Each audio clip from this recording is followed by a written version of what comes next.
Bismillah. Assalamualaikum warahmatullahi wabarakatuh. Innal hamdalillahi nahmaduhu wa nasta'inuhu wa nastaghfiruh wa na'udzu billahi ta'ala min syururi anfusina wa min sayyiati a'malina.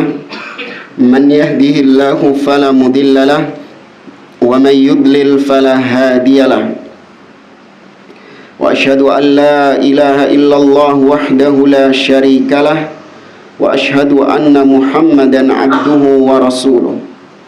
Ya ayyuhalladzina amanu taqullaha haqqa tuqatih wa la tamutunna illa wa antum muslimun. Ya ayyuhan nasu taqu rabbakumul ladzi khalaqakum min nafsin wahidah wa khalaqa minha zawjaha wa batha minhuma rijalan katsiran wa nisaa'a wattaqullaha alladzi tasaaluna bihi wal arham innallaha kana 'alaikum raqiba. Ya ayyuhalladzina amanu taqullaha wa qulu qawlan sadida yuslih lakum a'malakum wa yaghfir lakum dhunubakum wa man yuti'illaha wa rasulahu faqad faza fawzan 'azima. Amma ba'd, fa inna asdaqal hadithi kitabullah wa khairal hadi hadi Muhammadin sallallahu alaihi wasallam wa syarrul umuri muhdatsatuha wa kullu muhdatsatin bid'ah wa kullu bid'atin dhalalah wa kullu dhalalatin finnar. Ini kayaknya hilyah ini ya. Hilyah apa tauhid? Hilyah. Terakhir kemarin tauhidnya libur Pak Ustaz. Harusnya tauhid tapi libur. oh dihitung ngono ta? Ya wis tak delok kok hilyah kabeh. Ya wis lah sik tak ganti hilyah aja. Seneng antum.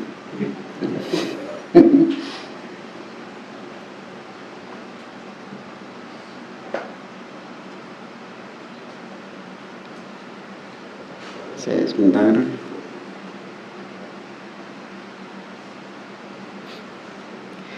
Ma'asyiral muslimin, ikhwani fillah, rahimani wa rahimakumullah. Alhamdulillah, segala puji bagi Allah Subhanahu wa taala yang karena limpahan nikmat dan taufiknya kita di malam hari ini dipertemukan kembali oleh Allah untuk melanjutkan kembali pembahasan kitab Hilyah Talibil Ilm oleh Asy-Syaikh Bakar Abu Zaid rahimahullahu taala dengan syarah dari Asy-Syaikh Muhammad bin Shalih Al-Utsaimin rahimahullahu taala. Pada pertemuan kita yang terakhir kita sedang membahas bab yang pertama, yaitu adab penuntut ilmu terhadap dirinya sendiri. Poin yang ke-8 yaitu tahalli bil muru'ah, yaitu berhias diri dengan muru'ah. Ya, kemudian beliau menjelaskan bahwa muru'ah diantaranya adalah makarimul akhlak, ya akhlak-akhlak yang terpuji, dan juga talaqatil wajah, yaitu wajah yang ceria, yang menampakkan wajah yang sumringah kepada orang lain. Kita sampai di penjelasan tentang wajah yang sumringah ya. Betul ya?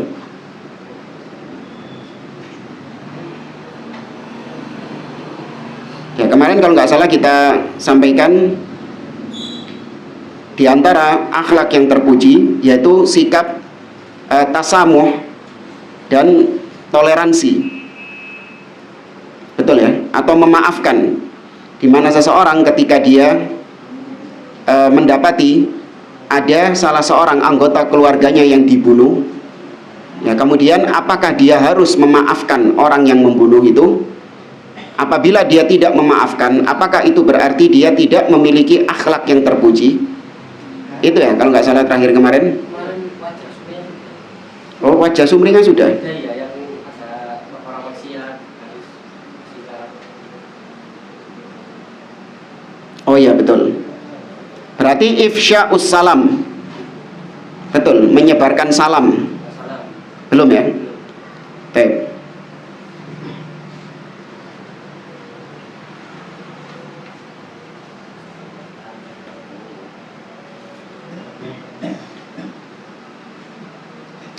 menyebarkan salam. Disinggung oleh Syekh Bakar Abu Zaid, di antara muru'ah yaitu seorang menjaga wibawanya ifsya'us salam, menyebarkan salam. Kata Syekh Muhammad bin Shalih Al-Utsaimin, yakni nashrahu wa idharahu ala man yastahiqu an yusallima alaihi wa huwal muslim. Maksud daripada menyebarkan salam yaitu seseorang menampakkan salam tersebut kepada siapapun yang memang layak untuk disalami. Wa huwal muslim, yaitu yang layak untuk disalami adalah seorang muslim.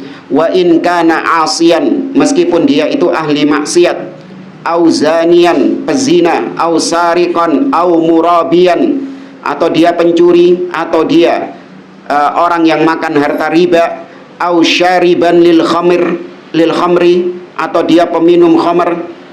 Ya, itu semua masih muslim apa enggak yang tadi disebutkan tadi? Masih muslim. Liqaulin Nabi sallallahu alaihi wasallam, berdasarkan sabda Nabi sallallahu alaihi wasallam, la yahillu li muslimin an yahjura akhahu fawqa thalathin yaltaqiyani fayasuddu hadha wa yasuddu hadha wa khairuhuma alladhi yabda'u bis salam.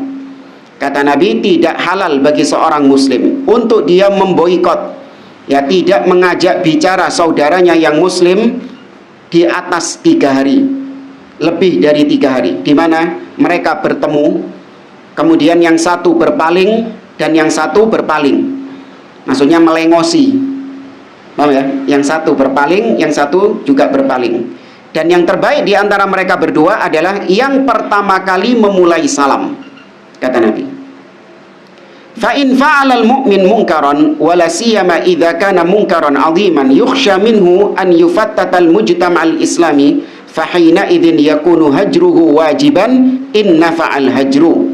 Kata Syekh Utsaimin, apabila ada seorang muslim yang dia ini melakukan perbuatan mungkar, apalagi kemungkaran yang besar, yang dikhawatirkan kemungkaran ini bisa menyebabkan rusaknya masyarakat Islam, ya, seperti kemungkaran liwat, misalnya homoseksual, atau mungkin narkoba. Pokoknya kemungkaran-kemungkaran yang bukan hanya merusak pelaku kemungkaran tadi, tapi juga bisa merusak apa? Lingkungan masyarakat kaum muslimin. Maka ketika itu hajar, bukan hajar loh, awas. Menghajar artinya apa? Memboikot dia, itu wajib apabila memang boikot itu ada dampaknya, ada manfaatnya bagi pelaku maksiat tadi. Ya. Wa innama aqulu dzalik li alla yuradda alaina bi qissati Ka'ab ibn Malik radhiyallahu an hina takhallafa an ghazwati Tabuk. Fa inna Rasulullah sallallahu alaihi wasallam amara an yahjurahu an-nas fahajaruhu wa saru la yatakallamuna ma'ahu. Kata beliau, aku mengatakan seperti ini agar tidak dibenturkan dengan kisah seorang sahabat yang bernama Ka'ab bin Malik. Ya, Ka'ab bin Malik ini dia tidak ikut perang Tabuk tanpa ada udzur yang syar'i. Ya, ini dijelaskan oleh Allah di akhir-akhir surat At-Taubah. Wa 'alal thalathati alladziina khulifu hatta idza dhaqat 'alaihimul ardu bima rahubat wa dhaqat 'alaihim anfusuhum, dan seterusnya. Jadi kalau mau baca kisahnya nanti bisa di Sirah Nabawiyah perang Tabuk atau di tafsir surat At-Taubah. Ya, di akhir surat At-Taubah, ya, halaman sebelum halaman terakhir di surat At-Taubah. Kata beliau, di mana Nabi SAW memerintahkan para sahabat untuk memboikot Ka'ab bin Malik. Maka ketika itu para sahabat semuanya memboikot Ka'ab bin Malik ini, tidak mengajak Ka'ab bin Malik berbicara. Hatta innahu dzata yaumin tasawwara hadiqata Abi Qatadah radhiyallahu an wa huwa ibnu ammi wa ahabbun nasi ilaihi fasallama ala Abi Qatadah falam yarudda alaihi salam.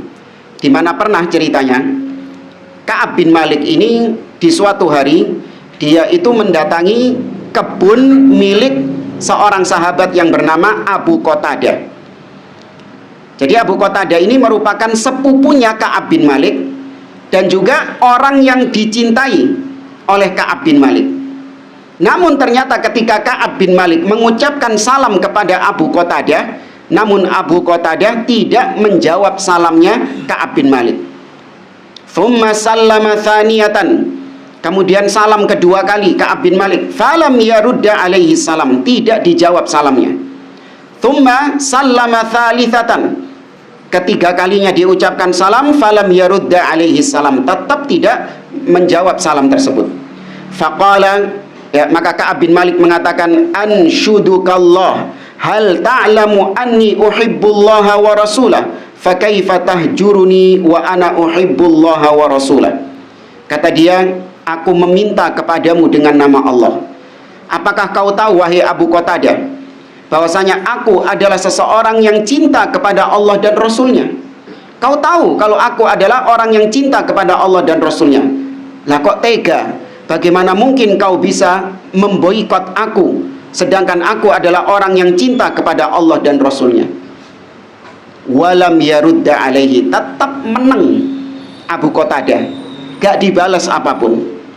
Lam yakul na'am walam yakul la, tidak dijawab iya, tidak dijawab tidak.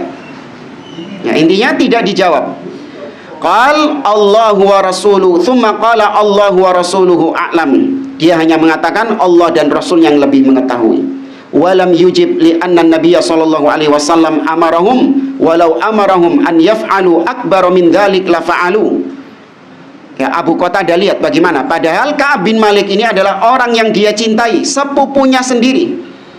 Tapi demi menjalankan perintah Nabi sallallahu alaihi wasallam untuk memboikot Ka'ab bin Malik, maka Ka'ab bin Malik tidak dijawab sama sekali. Seandainya Nabi memerintahkan lebih dari boikot, dilakukan sama sahabat. Nek ketemu Ka'ab bin Malik misalnya, yo, kalau ketemu Ka'ab bin Malik kamplengen, kampleng temenan, misalnya deh, contoh. Nah, karena para sahabat mereka ittiba, mentaati perintah Rasul, dan itu termasuk konsekuensi dari kalimat syahadat asyhadu anna Muhammadan Rasulullah. Sebagaimana kata Syekh Muhammad bin Abdul Wahab dalam kitabnya Al-Usulul Thalathah, makna dari syahadat Muhammad Rasulullah adalah ta'atuhu fima amar, mentaati Rasul sallallahu alaihi wasallam pada apa-apa yang beliau perintahkan. Itu diantara konsekuensi dari syahadat Muhammad Rasulullah. Fas-sahabatu hajaruhu, para sahabat memboikot Ka'ab bin Malik li annahu takhallafa an ghazwati Tabuk, karena dia tidak ikut perang Tabuk, ngacir dari perang Tabuk tanpa ada udzur yang syar'i. Wa kana hajruhum bi amrin min Rasulillah sallallahu alaihi wasallam. Mereka memboikot Ka'ab bin Malik dengan perintah dari Rasul sallallahu alaihi wasallam. Wa kana Ka'ab bin Malik ya'ti wa yusallimu ala Rasul sallallahu alaihi wasallam yaqulu fala adri aharraka syafataihi bi raddis salam amla. Pernah juga bahkan Ka'ab bin Malik ini menyalami Nabi sallallahu alaihi wasallam. Namun kata Ka'ab bin Malik, aku tidak tahu apakah Nabi ketika menggerakkan bibirnya itu dalam rangka menjawab salamku atau bukan menjawab salamku. Jadi ceritanya Ka'ab bin Malik mengucapkan salam kepada Nabi, Assalamualaikum, ya, Nabi cuman menggerakkan kedua bibirnya, tidak ada suaranya. Nah, Ka'ab bin Malik itu batin, iku mau jawab salamku apa gak ya? Karena Nabi menggerakkan bibirnya. Fahuwa la yasma'ur radda qata'an. Ka'ab bin Malik tidak mendengar balasan salam dari Nabi sallallahu alaihi wasallam, walakinna Rasul sallallahu alaihi wasallam yuhibbu. Namun memboikotnya, Nabi memboikot Ka'ab bin Malik bukan berarti Nabi membenci Ka'ab bin Malik, tapi justru itu dilakukan oleh beliau karena Nabi cinta kepada Ka'ab bin Malik. Ya, kalau bingung kok bisa Ustaz, dia memboikot Ka'ab bin Malik tapi dia cinta kepada Ka'ab bin Malik. Kalau dia cinta harusnya nggak diboikot. Ini kalau dicontohkan, dianalogikan di kehidupan kita sekarang, antum pernah nggak memboikot istri? Nah, itu dilakukan dalam rangka apa? Antum benar-benar membencinya atau dalam rangka antum mencintainya? Iya, cinta. Memarahi anak misalnya, bukan dalam rangka membenci, karena benci atas dasar benci anak tersebut, tidak ya. tapi atas dasar cinta kepada anak tersebut, dalam rangka untuk ta'dib, yang mengajarkan adab, dalam rangka untuk ta'lim, yang mengajarkan ajaran-ajaran yang hak. Li'annahu idza qama Ka'ab yusalli ja'ala an-nabiy sallallahu alaihi wasallam yusariquhu an-nadhar fayanzur ilaihi. Karena Ka'ab itu kalau sedang sholat, Nabi itu sering mencuri-curi pandangan ngelihat Ka'ab bin Malik, yang menunjukkan Nabi itu memperhatikan Ka'ab bin Malik. Ya, beliau memboikot itu dalam rangka menjadi pelajaran bagi Ka'ab bin Malik. Fahal hadzal hajru alladhi waqa'a minas sahaba radhiyallahu ridwanullah alaihim li Ka'ab bin Malik radhiyallahu anhu athara am lam yu'athir? Maka muncul pertanyaan, apakah boikot yang dilakukan oleh Nabi dan diikuti oleh para sahabat kepada Ka'ab bin Malik ini, apakah itu berdampak pada Ka'ab bin Malik atau tidak berdampak kepada Ka'ab bin Malik? Maka jawabannya na'am, athara. Boikotnya itu berdampak kepada Ka'ab bin Malik. Ya, maka ini disyariatkan kita ini terkadang memboikot pelaku maksiat, ya, memboikot ahli bid'ah itu dalam rangka supaya rujuk, ya, supaya mereka kembali kepada yang hak. Ya, tentu hidayah di tangan Allah Subhanahu wa taala. Namun upaya yang kita lakukan adalah dengan kita menghajar, memboikotnya. Athara ruju'an 'aziman ilallahi azza wa jalla. Ya, bahkan dia itu rujuk bertaubat dengan taubat yang besar kepada Allah Subhanahu wa taala. Wa hasala bihi maslahatun 'azimatun. Dari boikot itu didapatkan maslahat yang sangat besar, tutla qissatuhum fi kitabillahi azza wa jalla, di mana ayat tentang pertaubatan Ka'ab bin Malik, diterimanya taubat Ka'ab bin Malik ini dibaca oleh kita sampai hari kiamat. Artinya diabadikan di dalam Al-Quranul Karim. Jadi, kalau untuk penasaran, surat At-Taubah ayat yang ke iya ini ada 118. Ya apa ya? Kan nyantum kok weru. Ya, surat At-Taubah ayat 118. Nah, yaqra'uhal muslimun kulluhum fi salawatihim wa khalawatihim, di mana ayat tentang Ka'ab bin Malik ini, ya, pertaubatan Ka'ab bin Malik, diterimanya taubat Ka'ab bin Malik ini dibaca oleh setiap kaum muslimin, semua kaum muslimin, baik dalam sholat-sholat mereka atau dalam bacaan Quran mereka. Yadhkurunahum kullama marru bidzikrihim, mereka menyebutkan tentang kisah Ka'ab bin Malik ini setiap kali mereka melewati ayat ini. Wa hadhihi faidatun 'azimah, ini adalah faedah yang sangat besar. Allah berfirman, hatta idza daqat 'alaihimul ardu bima rahubat wa daqat 'alaihim anfusuhum wa dhannu alla malja'a minallahi illa ilaih. Ya, tatkala mereka diboikot, maka Ka'ab bin Malik ini merasa bumi ini sudah menjadi tempat yang sempit buat dia. Ya, diboikot sama orang-orang, nggak diajak bicara, nggak dijawab salaman, seakan-akan bumi ini menjadi tempat yang sempit bagi dia. Ya. Kemudian dadanya juga terasa sempit. Wadhannu, dan dia meyakini, dan mereka meyakini, alla malja'a minallahi illa ilaih, tidak ada tempat kembali kecuali hanya kepada Allah Subhanahu wa taala. Dhannu bima'na aiqanu laja'u ilallah fafarrajallahu anhum, maka Allah Subhanahu wa taala kemudian menerima taubatnya mereka. Thumma inna fil qissati mihnatun 'azimatun li Ka'bin haitsu ja'ahu kitabun min Maliki Ghassan faqala lahu fil kitab. Nah, kemudian ini ada kisah menarik di mana Ka'ab bin Malik ini diuji sama Allah Subhanahu wa taala. Sekarang antum bayangkan, antum yang ada di posisinya Ka'ab bin Malik ini. Jadi kita tadi sudah tahu Ka'ab bin Malik ini posisinya diapakan di Madinah? Diboikot, gak diajak ngomong, gak disalami sama sekali. Nah, diuji sama Allah Subhanahu wa taala. Di mana ketika Ka'ab bin Malik dalam posisi seperti itu, datang surat dari Raja Ghassan. Ya, datang surat dari Raja Ghassan.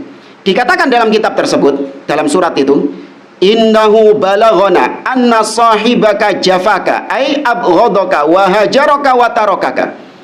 Wahai Ka'ab, Sesungguhnya ya, aku mendengar bahwasanya engkau telah dibenci oleh sahibmu. Sahibmu di sini maksudnya Nabi SAW. Bahwasanya Muhammad itu telah membencimu, telah meninggalkanmu, ya, telah memboikotmu. Ya, falhaq bina nuwasika, yakni i'ti ilaina naj'aluka mithlana. Ayo pindah saja ke tempat kami. Ya, kau akan kami jadikan, kami akan berikan posisi kepadamu seperti kami juga. Ya, artinya kamu akan dihormati kalau pindah ke tempat kami. Ka'annahu yushiru an yaj'alahu malikan ala Ghassan. Seperti seakan-akan dia ini mau dijadikan penguasa, rajanya Ghassan juga. Bayangkan ditawari pindah tempat, kemudian di tempat tersebut dia menjadi orang yang dimuliakan di tempat itu. Famadha fa'al? Apa yang dilakukan oleh Ka'ab bin Malik? Antum kalau di posisi itu ya apa? Budal. Tegas mana ini? Tegas mana? Sifat manusianya muncul. Ya. Famadha fa'al? Apa yang dilakukan oleh Ka'ab? Alima annaha fitnatun azimah. Ya, ini merupakan ujian yang besar. Dhahaba bil waraqati fasajjaraha bitannur, yakni ahraqaha ihraqan taman karahatan laha walima tadammanathu. Yang dilakukan oleh Ka'ab adalah merobek-robek kertas tersebut, ya, kemudian dimasukkan ke dalam tungku dan dibakar. Ya, dibakar kertas tersebut. Kenapa? Karena dia nggak suka, benci dan takut dengan isinya. Ya, medeni di sini. Li alla taghlibahu nafsuhu fil mustaqbal. Ya, kalau disimpan nanti sama dia dibaca lagi, dipikir-pikir mana, iya ya. Timbangin nang kene stres kau sing ngejak ngomong, mending ngale wae. Daripada dibaca-baca terus, syaitan membisikkan kepada dia. Maka sama dia dibakar. Hatta yujiba li hadha talab wa hakadha yakunul iman wa hadhihi la syakka annaha mihnatun azimah. Ya, kata beliau, demikianlah keimanan para sahabat Nabi SAW. Meskipun mereka jatuh ke dalam perbuatan dosa, namun mereka semangat untuk bertaubat kepada Allah Azza wa Jalla. Insyaallah antum nggak asing dengan kisah-kisah pertaubatan para sahabat Nabi SAW. Siapa nama sahabat yang dia melakukan zina, kemudian dia datang kepada Rasul mengaku melakukan zina dan minta untuk dirajam supaya dia diampuni dosanya oleh Allah? Ma'iz. Ya, Ma'iz. Ya. Demikian juga yang dilakukan oleh Abu Lubabah yang kemarin kita singgung. Apa Abu Lubabah? Di sini apa tempat lain? Ketika peristiwa perang, setelah perang Khandaq, yaitu mendatangi Yahudi Bani Quraidah, di mana dia itu membocorkan rencana Nabi yang akan mengeksekusi mati Yahudi Bani Quraidah. Dibocorkan sama Abu Lubabah. Keceplosan sebenarnya, tapi dia merasa itu adalah pengkhianatan kepada Nabi SAW. Apa yang dilakukan? Iya, dia mengikat dirinya di tiang, salah satu tiang di Masjid Nabawi. Dia mengikat dirinya di situ. Dan dia tidak akan pergi sampai Allah Subhanahu wa Ta'ala menerima taubatnya. Ya, maka di sini pertengahan Ahlus Sunnah. Para sahabat adalah manusia biasa. Mereka bisa melakukan kekeliruan, bisa melakukan kesalahan, jatuh dalam perbuatan dosa, na'am. Namun kebaikan-kebaikan mereka lebih banyak daripada dosa-dosa mereka. Demikian juga, kalaupun mereka jatuh dalam perbuatan dosa, maka mereka semangat untuk bertaubat kepada Allah Subhanahu wa Ta'ala. Ya, maka tidak ada celah bagi kita di zaman sekarang untuk mencaci maki para sahabat atas dosa yang dilakukan. Nyantum ketika baca kisahnya Ka'ab bin Malik bukan dalam rangka untuk mencaci maki Ka'ab bin Malik, tidak. Ya, tapi dalam rangka untuk diambil ibrohnya, diambil pelajarannya. Bukan dalam rangka menguak-nguak aibnya Ka'ab bin Malik, tidak. Falhasil annal asla fi ifsya'is salam annahu amun likulli ahadin minal muslimin illa man jahara bi ma'siyah. Kata beliau, kesimpulannya, menyebarkan salam itu secara asal kepada siapapun dari kaum muslimin. Ya, kepada siapapun. Nabi SAW mengatakan, kata Nabi SAW, afsyus salami bainakum. Kemudian juga afsyus salam wan nasu niyam. Kemudian ya wa'at'imut ta'am wa sallu bil laili wan nasu niyam. Itu wasiat dari Nabi SAW, yaitu kita menyebarkan salam salat ketika manusia dalam kondisi tidur, ya. Kemudian wa'at'imut ta'am, memberi makan kepada orang-orang miskin, tadkhulul jannata bisalam, kau akan masuk surga dalam kondisi yang selamat. Kecuali apabila salam tersebut kepada orang-orang yang terang-terangan menampakkan maksiatnya. Wa kana minal maslahah an yahjura falyahjur. Ya. Dan termasuk apabila ada kemaslahatan, artinya memboikot pelaku maksiat tersebut, itu berdampak kepada pelakunya, maka diboikot pelaku maksiat tadi. Ya, tapi kalau misalnya maslahatnya lebih kecil, yang besar adalah mudaratnya, ya maka tidak diboikot. Seperti misalnya kalau pelaku maksiatnya ini adalah Pak RT misalnya, ya. Pelaku maksiatnya ini Pak RT, antum boikot, repot antum, ya. Ate ngurus-ngurus apa-apa gak iso. Ya. Karena mudaratnya lebih besar. Terus kemudian yang kedua, kita juga menimbang maslahat dan mafsadatnya, yaitu tatkala ahlus sunnah lemah, sedangkan pelaku maksiat dan ahlil bid'ah yang lebih dominan, maka kira-kira pengaruh enggak kalau kita memboikotnya? Tidak pengaruh secara umum, ya, secara umum. Meskipun ada juga pengaruhnya, meskipun sedikit, mungkin bisa saja. Tapi ketika ahlus sunnah lemah, apalagi antum sendirian di kampung itu, ya, tonggo-tonggo itu banyak yang jatuh dalam kebid'ahan, kemaksiatan, ya, kalau antum boikot semua, waduh, ya, repot antum, ya. Maka memboikot itu secara asal disyariatkan, namun kalau tidak tercapai maslahatnya, maka ditinggalkan. Paham, ya? Jadi secara asal boikot dulu, ya, diboikot dulu secara asal, ini hukum asalnya. Namun ketika boikot ini ternyata tidak berdampak, justru yang ada malah banyak mudaratnya, banyak mafsadatnya, maka ditinggalkan boikot tersebut. Amma ghairul muslimin, adapun kepada selain kaum muslimin, faqad qala Nabi sallallahu alaihi wasallam, adapun kepada selain muslim, maka Nabi mengatakan, la tabda'ul yahuda walan nasara bisalam. Jangan kalian mengucapkan salam, memulai mengucapkan salam kepada Yahudi dan Nasara. Ada Yahudi papasan, assalamualaikum, nggak boleh. Ada Nasara papasan, assalamualaikum, nggak boleh.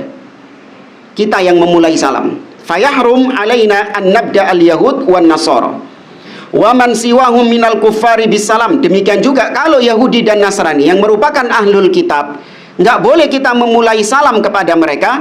Maka selain Yahudi dan Nasara, orang kafir selain Yahudi dan Nasara, min babi aula, lebih layak untuk tidak diucapkan salam.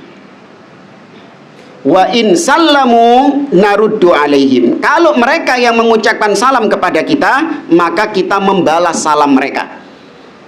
Kalau kita nggak mau memulai mengucapkan salam, tapi kalau mereka yang mengucapkan salam duluan kepada kita, maka kita balas ucapan salam tersebut.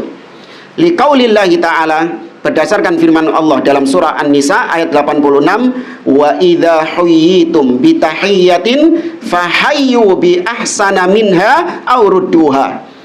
Apabila engkau diberi penghormatan dengan suatu penghormatan, artinya diberi salam, maka balaslah dengan yang lebih baik atau yang semisal dengannya. Dijelaskan oleh Imam Ibnu Katsir rahimahullah. Beliau, kalau Anda baca tafsirnya, beliau membawakan banyak ucapan para ulama salaf seperti Ad-Dhahhak, ya, kemudian Ikrimah, kemudian Tawus dan yang lainnya. Beliau membawakan ucapan para salaf.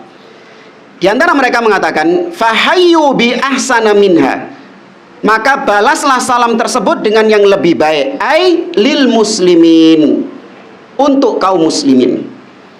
Jadi kalau kaum muslim mengucapkan salam kepada kita, Assalamualaikum, maka kita membalas yang lebih baik, Waalaikumsalam warahmatullah wabarakatuh. Ingat ya, Waalaikumsalam, ada alif lamnya di situ. Jangan dihilangkan alif lamnya ini. Waalaikumsalam. Nggak tahu ini karena saking cepatnya atau memang dihilangin alif lamnya. Waalaikumsalam. Ya, bukan waalaikumsalam. Waalaikumsalam itu yang benar, ya. Assalamualaikum. Nah, kalau tempat kita dulu dibuat mainan. Ya, Assalamualaikum. Tolong bolo. Dulu zaman kecil-kecil dulu gitu kalau ucapkan salam. Assalamualaikum. Ya, tolong bolo. Tidak boleh. Tapi anak-anak sih. Kata beliau, kalau kepada muslim maka dibalas yang lebih baik. Kemudian kata Allah, aurudduha, atau balaslah salam tersebut dengan yang semisal, ai alal kafirin, yaitu bagi orang kafir. Jadi kalau orang kafir mengucapkan salam assalamualaikum, maka kita katakan waalaikumsalam. Ya, selesai. Gak perlu warahmatullahi wabarakatuh. Ya, semisal dengan itu. Fa'idha qalu assalamualaikum fanaqulu alaikumussalam sarahatan. Apabila orang kafir mengatakan kepada kita assalamualaikum, maka kita katakan alaikumussalam secara terang-terangan. Katakan waalaikumsalam. Li'annal ayatan natiqatun bidzalik. Karena ayat yang tadi kita bahas, ya surat An-Nisa ayat 86, itu memang sedang berbicara konteksnya kepada orang-orang kafir.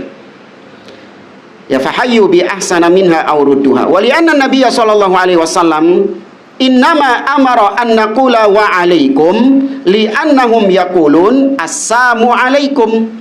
Nah, terus bagaimana Ustaz dengan perintah Nabi yang menyuruh kita mengucapkan wa alaikum?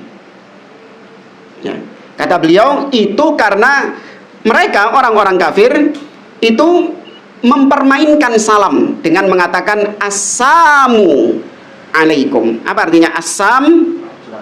Racun atau kematian. Ya. Tapi iya, salah dengar. Jadi nggak bisa membedakan niki assalamualaikum atau assalamualaikum. Jadi kalau ada orang kafir di zaman tersebut mengucapkan assalamualaikum, telinga seseorang itu kadang nggak bisa membedakan apakah itu assalamualaikum atau assalamualaikum. Ya, apalagi kalau diucapkan jarak jauh. Waalaikum. Apa itu namanya? Assamu atau assalam itu. Karena tahu yang mengucapkan kafir. Maka ketika ada kemungkinan assalamualaikum atau assalamualaikum, maka jawaban kita pun juga kemungkinan juga waalaikum. Ya, dan kepadamu juga. Artinya dibalik no. Nah, kalau tadi kau mengucapkan assalam, maka iya, semoga keselamatan atasmu juga. Boleh nggak mengucapkan orang kafir dengan keselamatan ketika hidup? Boleh. Ya, mendoakan orang kafir dengan kebaikan ketika hidupnya boleh. Ya, dan yang lebih baik atau yang lebih utama mendoakan mereka supaya dapat hidayah dari Allah Azza wa Jalla.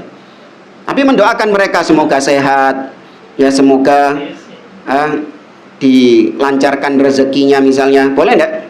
Boleh mendoakan orang kafir, tapi tetap kita terang-terangan mengatakan Allah, semoga Allah memberikan kesehatan. Misalnya kita lagi jenguk orang kafir ini, ada orang Nasrani lagi sakit, boleh kita jenguk? Boleh. Ya, kita jenguk, kemudian kita katakan semoga Allah mengangkat penyakitmu, semoga Allah menyembuhkanmu.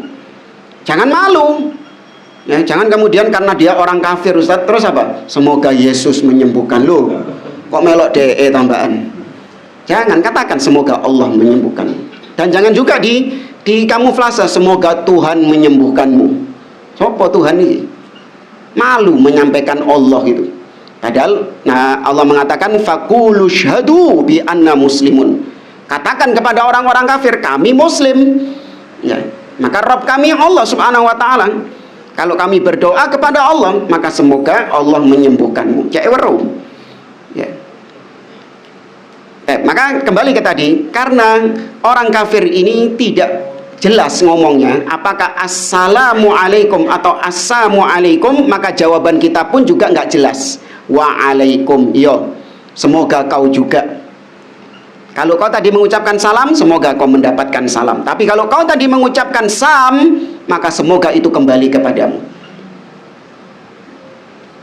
Kama jaa dzalika musarrahan bihi fi hadithi Abdullah bin Umar. Qal innal yahud idza sallamu alaikum yaqulu ahaduhum assalamu alaikum faqul wa alaikum. Ya, dari hadis Abdullah bin Umar, sesungguhnya orang Yahudi apabila mengucapkan salam atas kalian, maka mereka mengatakan assalamu alaikum, semoga racun kematian atasmu. Maka katakan, kata Nabi, wa alaikum, ya, semoga itu kepadamu, kembali kepadamu. Baik, para jamaah rahimani wa rahimakumullah, tambahan, kalau orang kafir mengucapkan salam selain daripada salam yang kita kenal, assalamualaikum, maka kita nggak ada kewajiban untuk membalas salamnya. Seperti misalnya orang kafir mengucapkan salam kepada kita dengan salam khas mereka, shalom, shalom alaikum, nggak perlu kemudian kita membalasnya wa alaikum shalom. Nah, kalau dalam bahasa Ibraninya kayak gitu, nggak ada kewajiban seperti itu.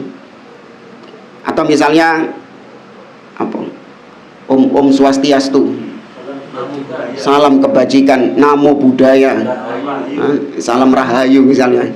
Ya, ini nggak perlu kemudian kita membalas salamnya. Yang kita bahas di sini kalau orang kafir mengucapkan salam assalamualaikum.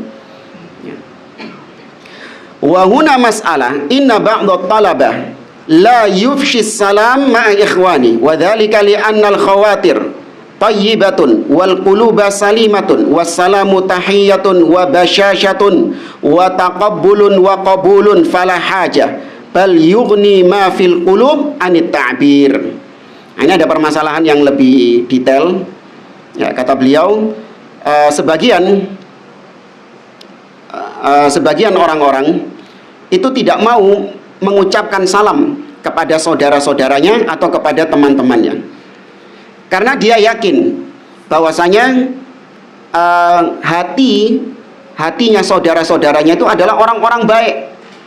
Ya, mereka adalah orang-orang yang baik, punya hati yang salimah, punya hati yang baik.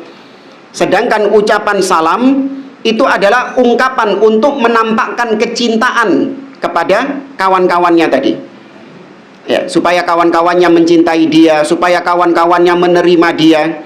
Kata dia, ini nggak butuh, karena kita sudah tahu teman-teman kita itu cinta sama kita. Paham ya? Kita sudah tahu teman-teman kita itu cinta sama kita, sehingga nggak perlu kemudian kita mengucapkan salam kepada mereka, karena mereka sudah pasti cinta dan menerima kita. Maka kata beliau, wa hadza laisa bisahih, ini nggak benar. Bal at-talabatu fima bainahum ahaqqun nasi bi ifsya'is salam. Justru ya, sesama teman itu adalah orang yang paling berhak untuk mendapatkan salam dari kita.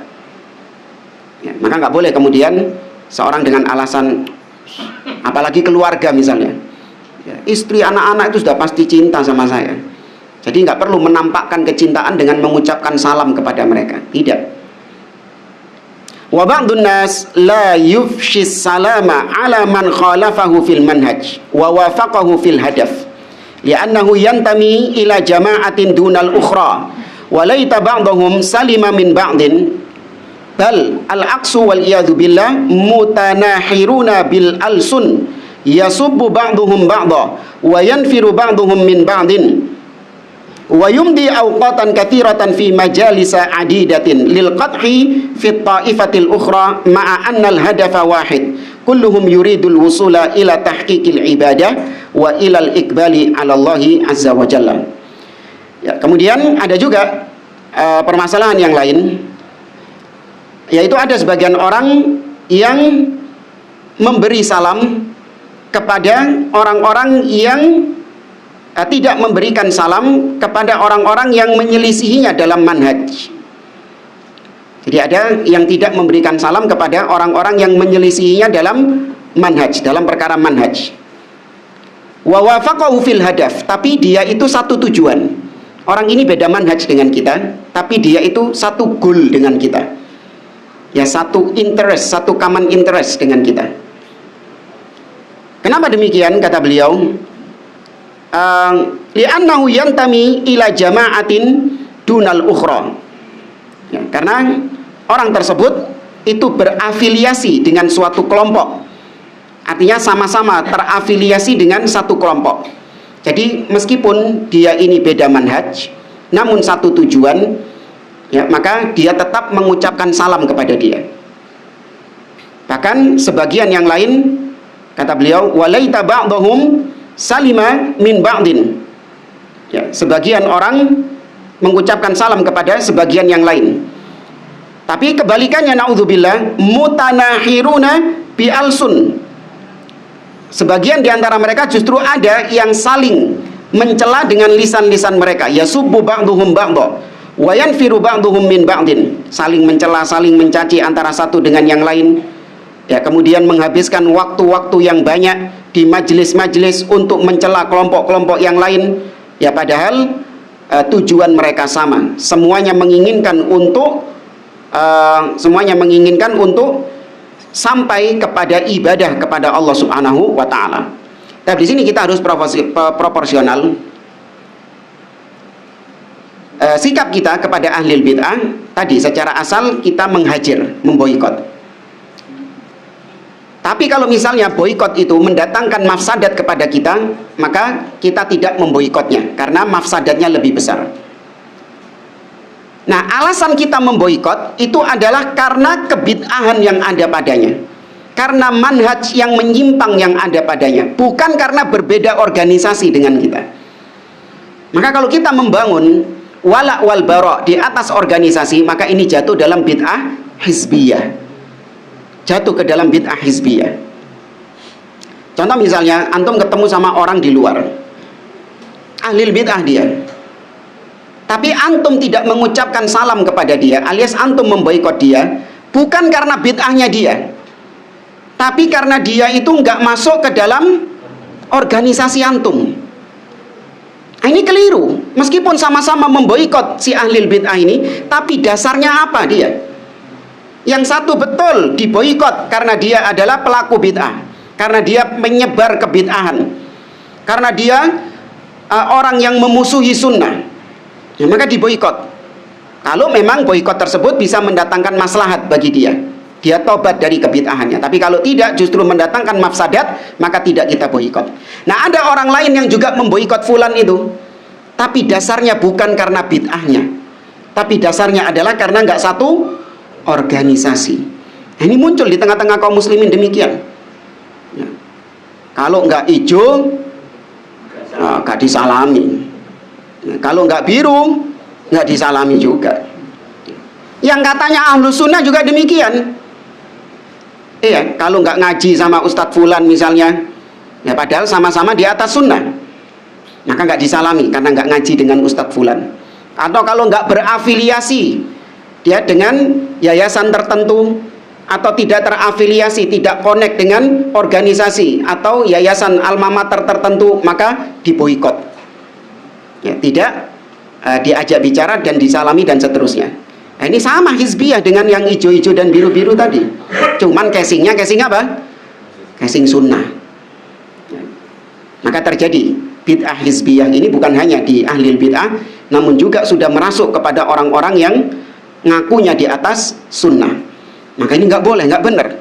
Antum kalau memboikot seseorang, menghajar seseorang, pastikan karena penyimpangan yang ada padanya, karena kebid'ahan yang ada padanya, karena kemaksiatan yang ada padanya, bukan karena alasan-alasan yang lain. Ya, bukan karena alasan-alasan yang lain. Apalagi alasan-alasan tadi, gara-gara nggak satu payung organisasi. Ini bukan alasan yang hak. Ya, kalau karena kemaksiatannya betul, ya diboikot supaya dia bertobat dari kemaksiatannya itu.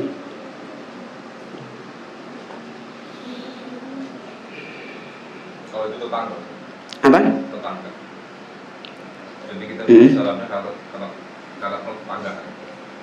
Iya, karena memang tetangga punya hak. Kemudian juga apabila kita memboikot dia, maka banyak mafsadat yang akan kita peroleh. Terus apalagi tetangga kita ini juga kalangan awam, dari kalangan ahli bid'ah yang kalangan awam. Ya kalau tokohnya gitu, ya, kalau tokohnya itu tetangga koyo apa tetap mau salam itu gimana gitu. Ya.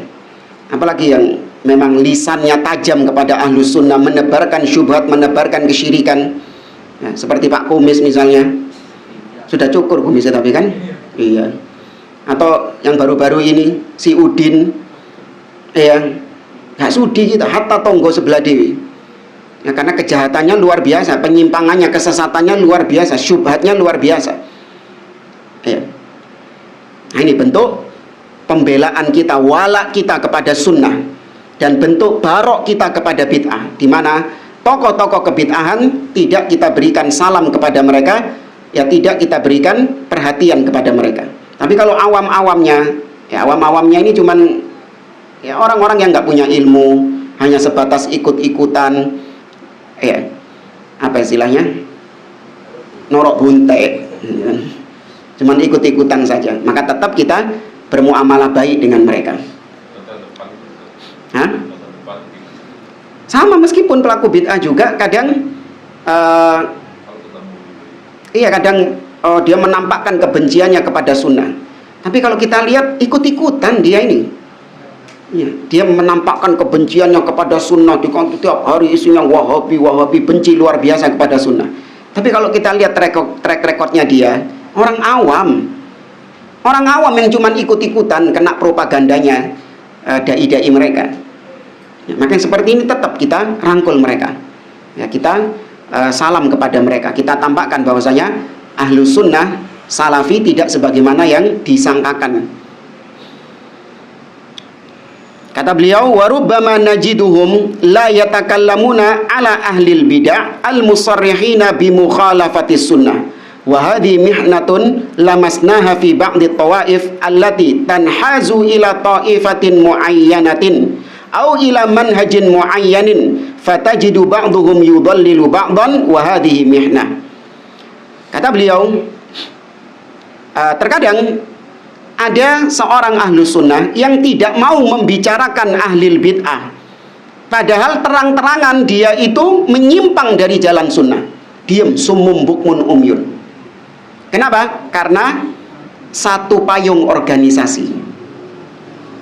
Apalagi sudah mendapatkan banyak kebaikan dari fulan ini. Nah, antum misalnya sekarang kita bikin yayasan, bikin organisasi, namanya apa? Ya, Thaifah Mansurah, ya kan? Nah, di dalam organisasi ini itu Masya Allah saling support antara satu dengan yang lain. Ada fulan ini luar biasa baiknya sama kita, dia suka bantu dengan harta, dia suka menolong, dia luar biasa baiknya sama kita. Kita banyak mendapatkan manfaat kebaikan dari fulan ini. Ketika fulan ini menyimpang dari jalan sunnah, mengeluarkan statement-statement yang syirik bahkan, ya apa antum yang ada dalam organisasi itu?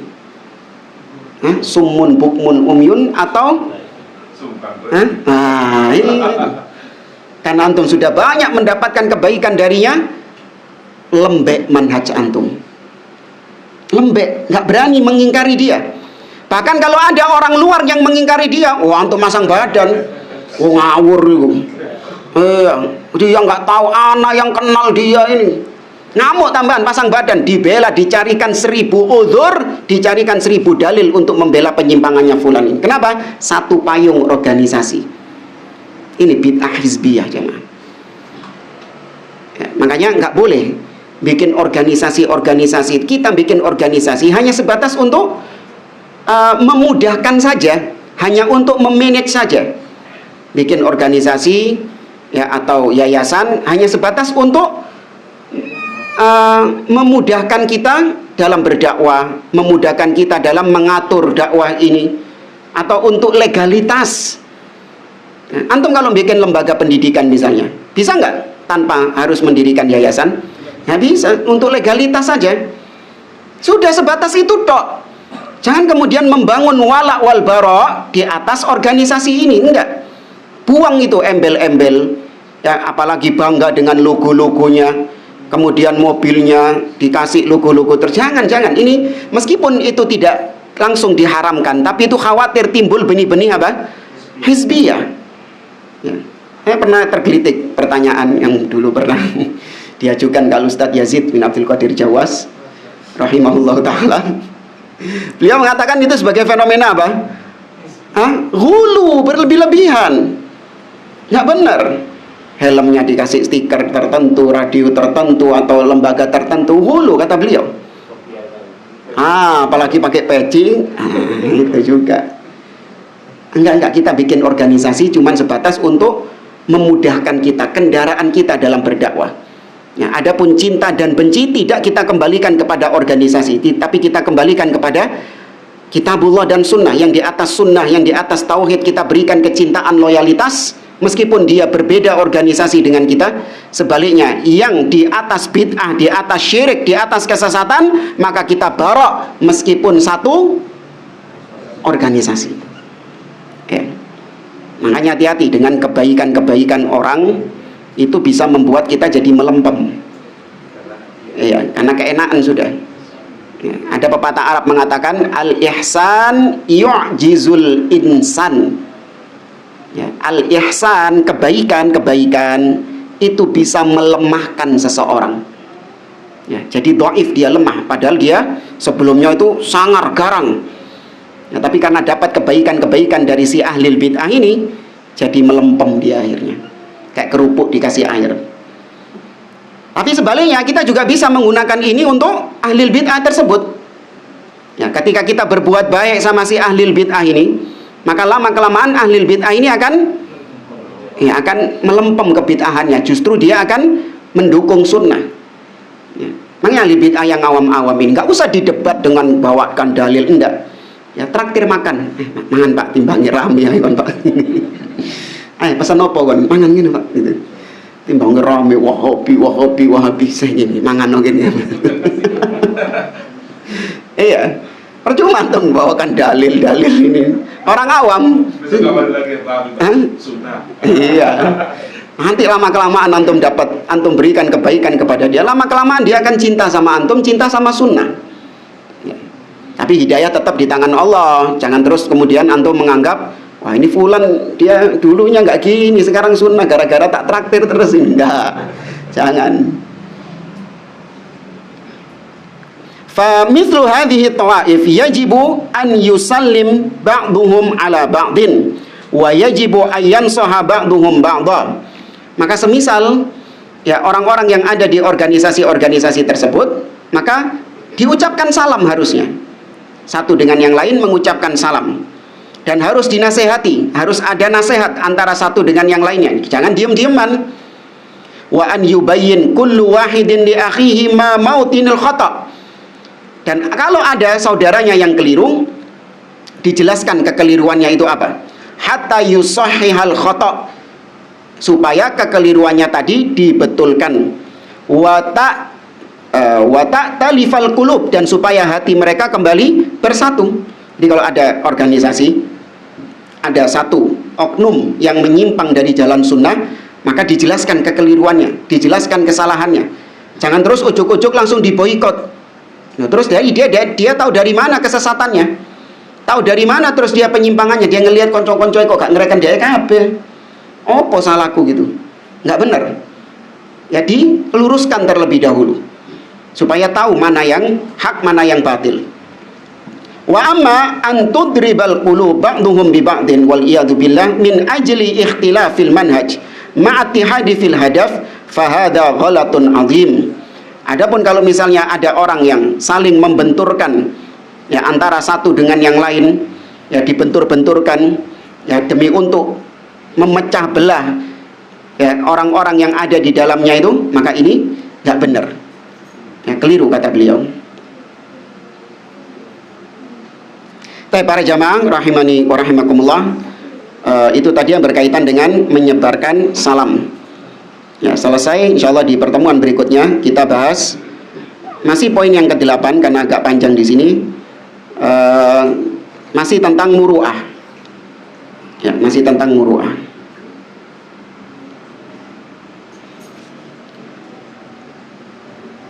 Tanggal 10. Sebelum kita akhiri, kalau ada yang mau ditanyakan, tafadhol. Tadi dikatakan tidak boleh mendahului salam kepada orang kafir. Ya. Gimana kalau mendahului jabat tangan? Kalau menurut saya jabat tangan itu lebih mantap daripada ucapan salam. Enggak, yang dibahas ucapan salam. Kalau jabat tangan aja tanpa mengucapkan salam. Enggak ada, enggak masalah. Yang ada larangan di sini adalah as-salam, la tabda'ul yahud walan nasara bisalam. Jangan memulai salam kepada orang Yahudi dan orang Nasrani.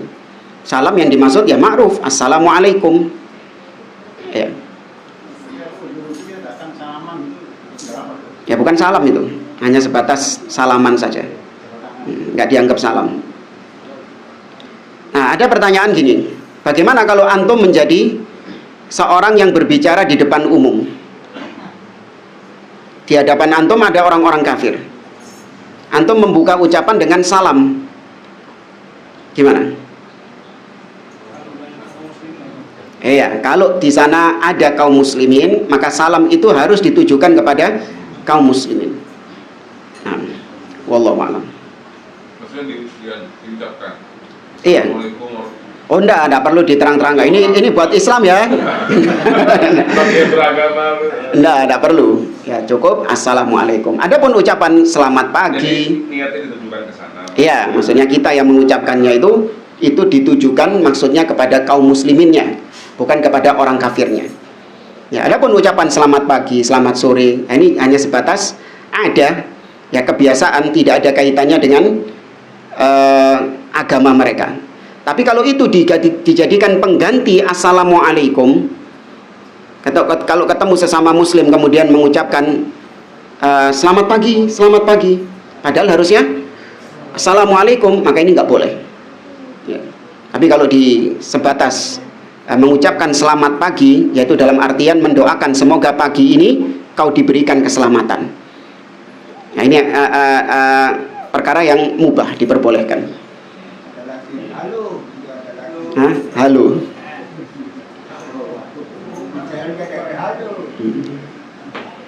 Ustaz, kalau ditambahi salam sejahtera untuk kita semua itu. Ya, artinya kan salam ini adalah mendoakan keselamatan. Ya, semoga kita mendapatkan keselamatan dan kesejahteraan untuk kita semua. Tapi salam karena ada banyak, artinya ada yang muslim dan salam sejahtera untuk kita semua, bahasanya begitu. Anak nggak tahu salam sejahtera ini kok kayaknya terkait dengan agama mereka juga. Maksudnya syiar, termasuk syiar mereka juga. Kalau selamat pagi, good morning, ya good afternoon, umum itu. Bukannya boleh tadi mendoakan orang yang Iya, tapi kalau itu menjadi syiar, itu menjadi ciri khasnya mereka, nggak boleh. Nah, kalau antum lihat shalom, itu sama seperti salam. Shalom aleichem. Kalau orang-orang Yahudi itu ketemu shalom aleichem, itu artinya sepadan dengan apa? Assalamualaikum, sama, cuman bedanya yang satu bahasa Arab, yang satu bahasa Ibrani. Tapi kenapa kita katakan tidak boleh? Karena itu adalah syiar mereka. Itu adalah ciri khas mereka. Kalau artinya sama, assalamualaikum, shalom aleichem, artinya sama. Tapi karena itu syiar mereka, ya karena itu adalah bentuk ciri khas mereka, maka kita tidak mengucapkannya. Karena Islam itu membedakan diri dengan orang-orang kafir dalam hal-hal yang menjadi ciri khas mereka, termasuk masalah salam. Nah, anak khawatir tadi salam sejahtera itu kok kayaknya juga syiarnya mereka juga. Kalau selain itu boleh. Ya kayak good morning, selamat pagi. Habis salam tadi boleh. Iya, anak rasa itu yang anak ketahui wallahu a'lam itu tidak terkait dengan syiar mereka. Itu umum diucapkan. Ya, tapi kalau salam sejahtera ini yang kok saya rasa ada unsur syiarnya mereka juga. Wallahu a'lam. Kalau Om Swastiastu ya jelas itu, pasti itu.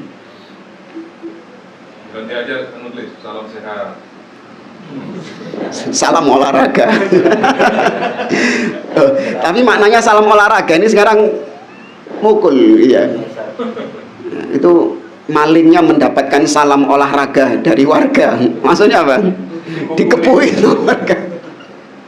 Olahraga. Iya. Dan kalau nggak ada, kita cukupkan sampai di sini. Wallahu a'lam. Subhanakallahumma wa bihamdik, asyhadu an la ilaha illa anta astaghfiruka wa atubu ilaik. Assalamualaikum warahmatullahi wabarakatuh.